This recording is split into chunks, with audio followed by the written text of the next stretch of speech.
Let's set the stage. Now, when people say modern China, they are usually talking about a turbulent arc from the late Qing dynasty to the present day. That arc runs through foreign invasions, the fall of imperial rule, Japanese invasion, civil war, revolution, experiments in planned economics, and 4 decades of market-driven reform. It's a story about survival turning into strategy, about how a wounded empire became a modern, rising superpower. Century of humiliation. In the early 1800s, China under the Qing dynasty was still one of the world's great powers. But its rulers looked inward, and trade with the West was tightly controlled. Britain wanted tea, silk, and porcelain. China wanted silver and not much else. So Britain pushed Indian opium into Chinese markets. When the Qing officials cracked down, Britain answered with warships. The First Opium War began in 1839 and ended in 1842. The result was the Treaty of Nanjing and a new era of treaty ports. China ceded Hong Kong, opened key cities, and lost control over tariffs and territory. A second Opium War in the 1850s and 60s forced even more concessions. Each treaty weakened imperial authority and deepened a sense of national humiliation. Inside the country, pressure built. The Taiping Rebellion erupted in the 1850s and became one of the deadliest civil wars in history. Amid chaos, reformers launched a self-strengthening effort: railways, telegraphs, arsenals, and shipyards. But technology alone couldn't fix a political system that resisted deeper change. Then came a shock. Defeat by Japan in the First Sino-Japanese War in 1894 and 95. Japan took Taiwan. Confidence in the Qing crumbled. 1911 Revolution and the end of empire. Revolutionaries began to imagine a China without an emperor. Soon, Yat-sen became the face of that dream. His 3 principles of the people were nationalism, democracy, and people's livelihood.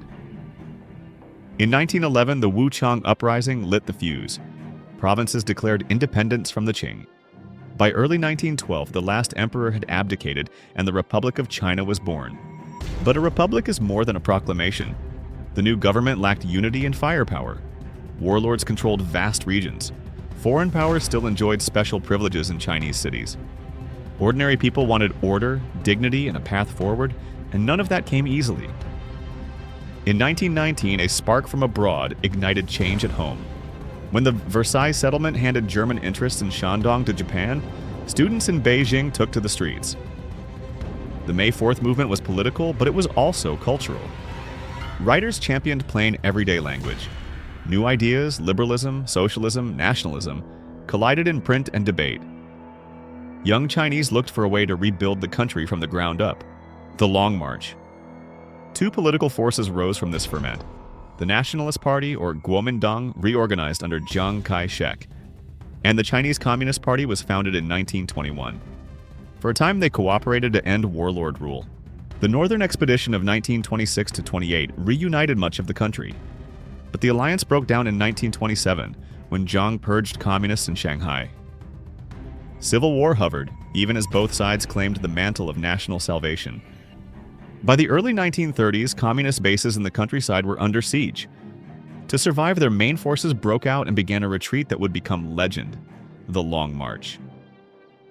From 1934 to 35, columns of exhausted fighters crossed mountains and rivers, trudging thousands of kilometers to the northwest.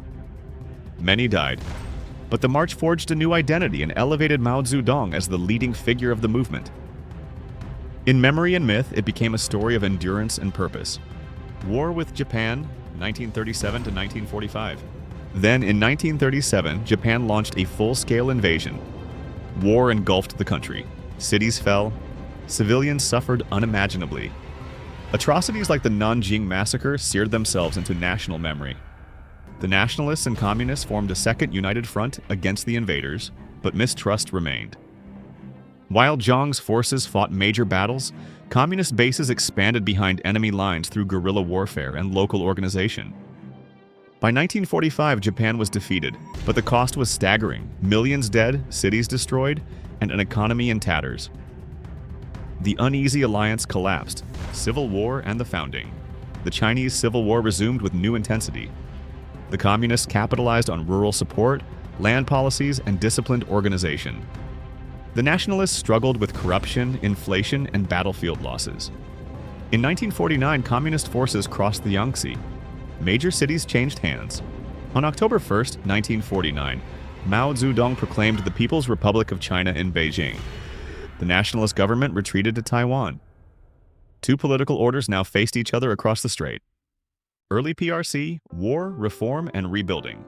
The new state moved quickly to consolidate power and reshape society. Land reform broke up large estates and redistributed land to peasants.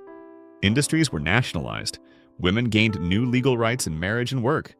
Internationally, China's entry into the Korean War from 1950 to 1953 hardened its split with the United States, but bolstered domestic unity.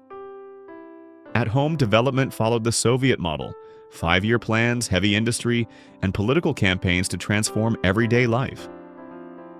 In 1956, the leadership opened the door to criticism with a slogan, "Let 100 flowers bloom." Intellectuals and citizens aired grievances and gave frank feedback. The party quickly felt the heat. By 1957, the anti-rightist campaign punished hundreds of thousands accused of rightist views. The window closed. A harsher political climate returned, and caution replaced candor. Then came the Great Leap Forward. Beginning in 1958, the goal was to vault China into abundance through mass mobilization. Communes pooled labor, villages built backyard furnaces to make steel, targets soared, reports were inflated. Agriculture faltered. The result was catastrophic: famine in several provinces and tens of millions of deaths. After the disaster, Mao stepped back from daily management, and pragmatic leaders such as Liu Shaoqi and Deng Xiaoping tried to stabilize the economy. But politics would once again upend everyday life. In 1966, Mao launched the Great Proletarian Cultural Revolution to rekindle revolutionary fervor and reassert his authority. Red Guards denounced old ideas, old culture, old customs, and old habits. Schools shut down, officials were humiliated and purged. Trust between neighbors eroded. Factories stumbled. The decade scarred institutions and families across the country. In the early 1970s, order began to return. China reopened to the world, dramatically symbolized by the visit of U.S. President Richard Nixon in 1972. But the turbulence of the Cultural Revolution was not over until 1976, when Mao died and the Gang of Four was arrested. Reform and opening. A new chapter was about to begin. That chapter is often called Reform and Opening. In 1978, Deng Xiaoping championed a turn toward pragmatism. It doesn't matter whether a cat is black or white, so long as it catches mice. Ideological purity took a backseat to results. In the countryside, the household responsibility system replaced the people's communes. Farm families could contract land and keep profits after meeting quotas. Agricultural output jumped. Along the coast, special economic zones such as Shenzhen welcomed foreign investment and market incentives. Factories tried contracts, bonuses, and competition. The change was not just economic, it was psychological. For the first time in decades, people felt their effort could change their lives. The 1980s were full of energy and tension. Prices shifted, corruption appeared, students and citizens debated what reform should mean. In 1989, large demonstrations in Beijing and other cities called for political reform and an end to corruption. The movement ended with a military crackdown in the capital and significant loss of life. It was a national trauma. The leadership reaffirmed party control but pressed on with market reforms in the years that followed. The 1990s to 2000s, acceleration. In the 1990s, acceleration became the norm. State-owned enterprises were restructured. Private business grew. China deepened its integration with the global economy and joined the World Trade Organization in 2001. Exports surged. Coastal cities rose at breathtaking speed. New expressways connected provinces. Ports became some of the busiest on Earth. High-speed rail began stitching cities together in hours rather than days. By the time Beijing hosted the 2008 Olympics, a new middle class had taken shape. Hundreds of millions had moved out of poverty. University enrollment expanded. Consumer life changed, from bicycles and ration coupons to smartphones and digital wallets. But success brought new challenges: pollution, regional inequality, and the complex task of governing a society changing this fast. 2010 to now. In the 2010s and 2020s, China set ambitious goals at home and abroad. Leadership prioritized innovation, urbanization, and stricter party discipline. A sweeping anti-corruption campaign punished officials at all levels. The Belt and Road Initiative proposed new infrastructure corridors across Asia, Africa, and Europe. At home, targeted poverty alleviation programs reported major gains in rural living standards. Technology became part of daily life: e-commerce, mobile payments, and new hardware ecosystems. China invested in solar and wind power, electric vehicles, and advanced manufacturing. New headwinds appeared as well as the population began to age. The workforce started to shrink. Environmental cleanup became urgent, and strategic competition with other major powers intensified. Then came the COVID-19 pandemic. China initially controlled spread with very strict measures. Later, it navigated reopening.